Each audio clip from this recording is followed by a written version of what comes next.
upcoming property of ISKCON Bhopal is known as Bhaktijay Swami Maharaj. He was preaching many years in Calcutta, in Mayapur, and in many other places in Africa, America, and other places. But Maharaj always had a desire that in India he should have a place where many of his disciples can get opportunity to engage in seva. So at one time Maharaj connected with Ujjain, many of the top politicians and everybody. There is a video, you all must have seen that. And he got the land, Ujjain land, where he developed a beautiful temple, less than in 1 year period, just about 10 months period. Such a marvelous temple. And when he invited many of his disciples to come there and assist in the project. His own Bhakti Prem Maharaj was at that time in Calcutta as a president. Then he invited such people, many others from different places. And then Ujjain temple became manifest beautifully. Then preaching expanded from Ujjain to Indore to Bhopal. And His Holiness Bhakti Prem Maharaj was telling me that amongst the disciples of His Holiness Bhakti Maharaj, Rasanand Prabhu is very, very empowered devotee. Even while being in Ujjain also, he was personally very close to Maharaj. And also he started many of the youth centers here in Bhopal. And he was telling his nature is to start a center, develop a center, and stabilize a center, and then put some devotees there to keep it going so that he can go and start more new centers. So this kind of thing in America also is known as Tamaksha Maharaj and his Holiness Vishnu Swami Maharaj, they would do like that. So Prabhupada would always ask how many temples you opened, how many centers you developed. Prabhupada would ask the devotees. So many of the bustling centers now in Bhopal were initiated by Rasanand Prabhu. So one of the times when I came, I saw your Radha Govind temple. And he is very good in connecting with people and knowing their expectations. It is already a temple existing for many years, and there are many elderly people involved in that place. There may be trustees and everybody. But Rasanand Prabhu very nicely connected with them, following in the footsteps of his spiritual master in such a nice, friendly manner that they were willing to lend the temple for ISKCON, which is not an easy thing. Generally, there are many people having temple, they don't give very easily. ISKCON, they will say that you people come do a program and go, but we cannot lend it. We cannot give it to you. So this temple was given there, and that has been already there, beautiful place. But now this place, what has come here is 10 times more marvelous, because this is going to be ISKCON property, and many congregation devotees are going to have houses around the temple. And this can be a very, very model temple, role model temple here. And also on the way, while driving, Prabhuji was telling me that there are many rich colonies in this neighborhood. Many people are building independent bungalows, and many high status people are all coming around, and they deserve actually a temple like this where they can come and worship. And also it's very nice to have a beautiful big temple, because people respect ISKCON for its very attractive temples and deity worship and cultural programs, and brahmacharis living in the temple and performing various activities, and the congregation also feels very enthused to do various activities when they have a lot of service opportunities. So Lord in this world manifests himself wherever there is bhakti, devotion and sincerity and seriousness. Srila Prabhupada was telling once that you put Krishna anywhere, Krishna cannot afford to remain small, he always expands. So this Prabhupada was telling in Mayapur, first time when His Holiness Tamaksha Maharaj brought 70 people from West to stay in Mayapur. So that evening, Prabhupada gathered all of them in the garden, and then he asked everybody, are you all comfortable? How is the room stay? Where are you all staying? And everybody said, we are staying in the long building. Now, at that time also, its name was long building. So it wasn't so long like now. Now it has become 3 times longer now.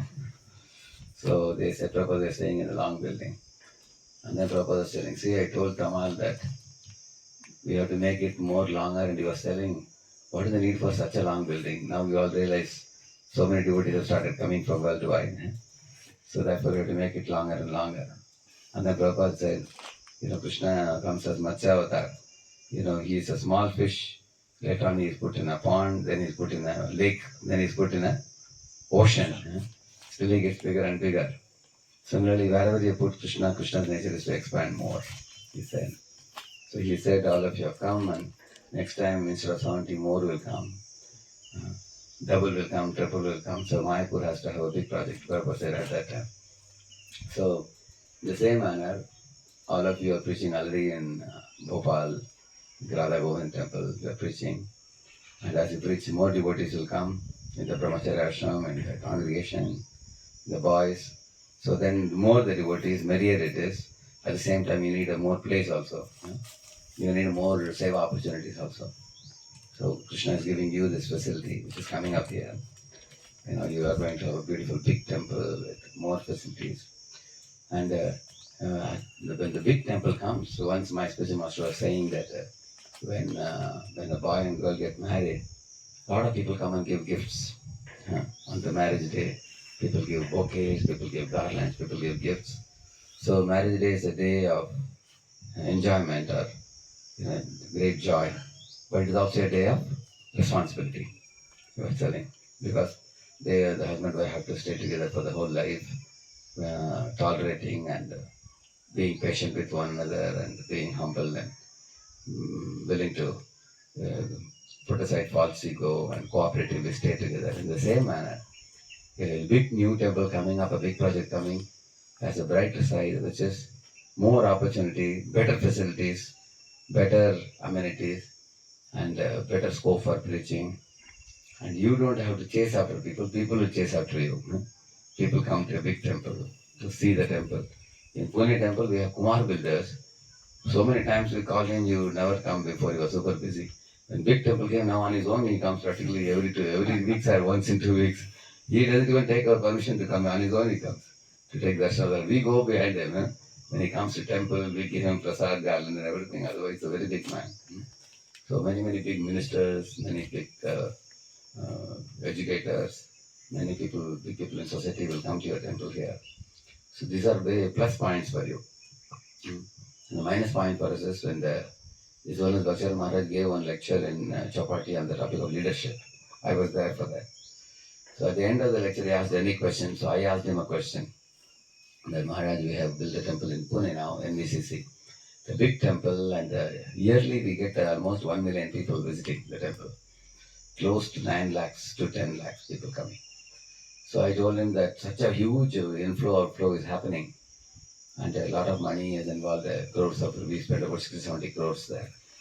So I am worried that the temple shouldn't become a commercial building and it shouldn't become a very materialistic vibration should not increase.